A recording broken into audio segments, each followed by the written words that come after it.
probably already know this, but just to remind you, not all the students in your church are coming to your youth program because of you.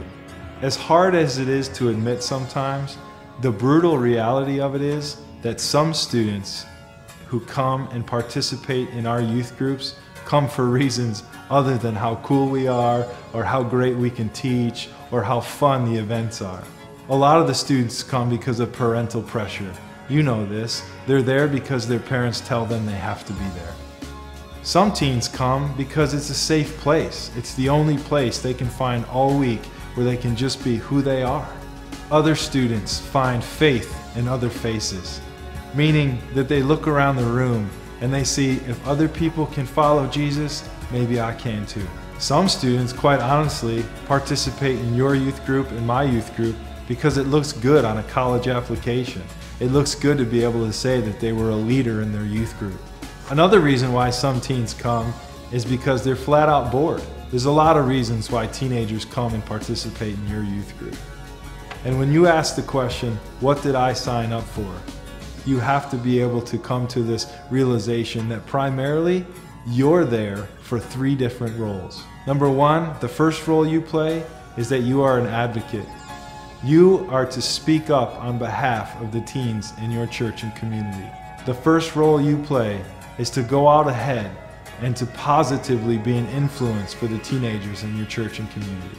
The second role you play is that of an advisor. You're a counselor. You may not be a licensed counselor or a therapist, but make no mistake about it. What you signed up for was to be a counselor. You're there to be more than a friend. You're there to be an advice giver. How many times have you been asked a question like, what college do you think I should go to? Or what do you think about this boy in my life? Or what do you think about this girl in my life? Or what do you think I should do in this situation? You are an advisor. You are an advocate, but you are also an advisor. So you are an advocate, an advisor, and thirdly, you are a guide. Remember, transformational youth ministry is about the ongoing, holistic process of guiding students toward becoming like Jesus more and more every day. Part of your role as a guide is to point the way. It's to help show them the way as if they're traveling on a journey and there's a guide of some sort that's pointing out the places of danger or the places of safety. You are an advocate, an advisor, and a guide. And as you think about those 3 roles that you play inside of transformational youth ministry, you also ought to know that you signed up for a few other things. Number 1, you are the right person to love the students in your church and community and to help them find deeper ways to connect with God. Number 2, you're the real deal, imperfections and all. You are the person God has chosen to help serve the teens in your church and community. Thirdly, you have the credibility. You have what it takes to help students see what a life following Jesus really looks like. You are the real deal. You are to help them make deep connections. You are to help them understand meaningful ways to participate with God's mission. At times you won't even know it, but you are the right person at the right time to help a student grow, or to help a student smile, or to help a student feel better. And finally, remember this, number 5, you are not alone.